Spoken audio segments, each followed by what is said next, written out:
ইমাম গাজ্জালি রহমতুল্লাহি আলাইহি বলেন, মানুষ নফস থাকার পরও যদি নিজেকে গুনাহ থেকে বিরত রাখতে পারে তখন সে ফেরেশতাদের থেকে উত্তম হয়ে যায়।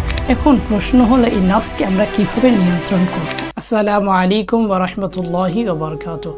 আল্লাহ রাব্বুল আলামিন পবিত্র কোরআনুল কারীমের মধ্যে ইরশাদ করেন, ইয়া আইয়ুহাল্লাযীনা আমানু কুতিবা আলাইকুমুস সিয়াম, অর্থাৎ হে ঈমানদারগণ, তোমাদের উপর রোজা ফরজ করা হয়েছে।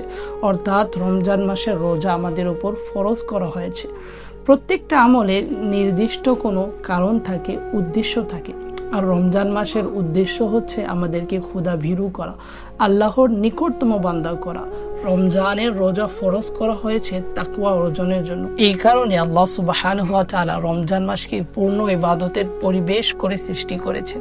এই মাসে নফল ইবাদতের সওয়াব ফরজ সমপরিমাণ এবং ফরজের সওয়াব বহুগুণ বৃদ্ধি করে দেওয়া হয়। এই মাসে জান্নাতের দরজাসমূহ খুলে দেওয়া হয়, জাহান্নামের দরজা বন্ধ করে দেওয়া হয় এবং আমাদের সবচেয়ে বড় শত্রু শয়তানের ব্যাপারে রাসূলুল্লাহ সাল্লাল্লাহু আলাইহি ওয়াসাল্লাম বলেছেন, যখন রমজান মাসের আগমন হয় তখন শয়তানদেরকে শিকলে বেঁধে ফেলা হয়। এখন প্রশ্ন হলো, রমজান মাসে আমরা কেন গুনাহ করে ফেলি? যখন শয়তান বন্দী তখন কেন আমরা গুনাহে লিপ্ত হই?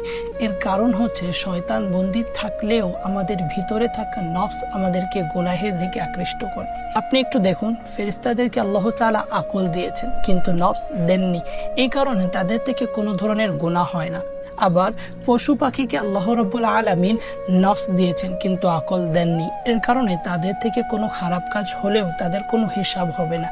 কিন্তু মানুষ এমন একটি প্রাণী যাকে আল্লাহ রাব্বুল আলামিন নফস ও আকল দুইটি দিয়েছেন।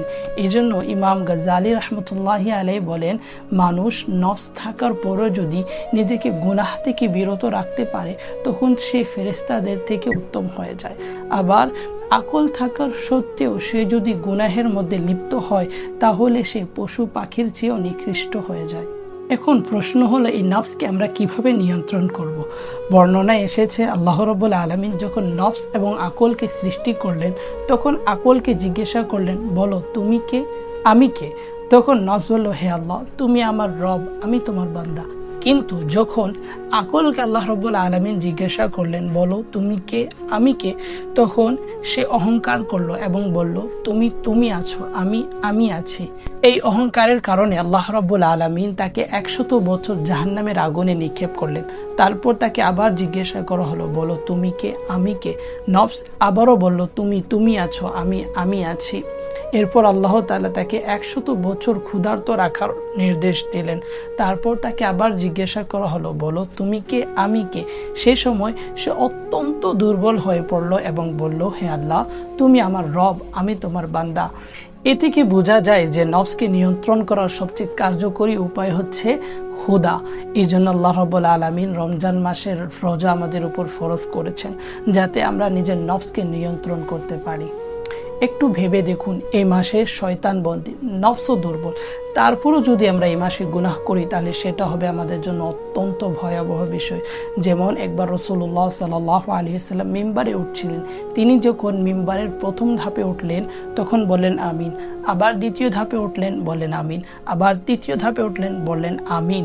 খুতবা শেষে সাহাবীগণ এর কারণ জিজ্ঞাসা করলে রাসূলুল্লাহ সাল্লাল্লাহু আলাইহি ওয়াসাল্লাম বলেন, আমার কাছে জিবরিল আমিন আলাইহিস সালাম এসেছিলেন এবং তিনি বললেন, ধ্বংস তার জন্য যে রমজান মাস পেল অথচ তার গুনাহ মাফ হলো না। আমি বললাম আমিন।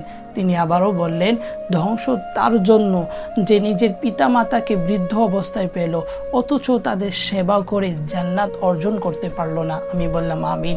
তিনি আবারও বললেন, ধ্বংস তার জন্য যার সামনে আপনার নাম উল্লেখ করা হলো অথচ সে আপনার উপর দরুদ শরীফ পাঠ করলো না।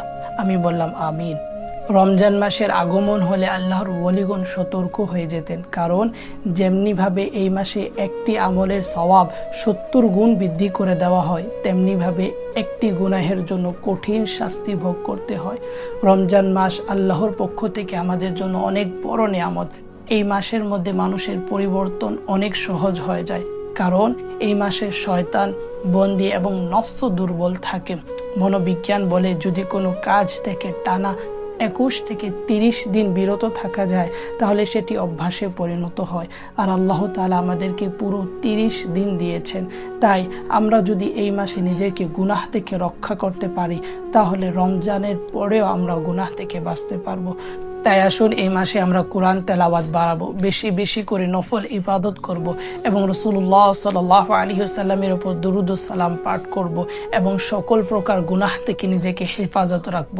আল্লাহ রাব্বুল আলামিন আমাদের সবাইকে গুনাহ থেকে বাঁচার তৌফিক দান করুক, নিজের নফসকে নিয়ন্ত্রণ করার তৌফিক দান করুন। আমিন। আসসালামু আলাইকুম ওয়া রাহমাতুল্লাহি ওয়া বারাকাতুহু।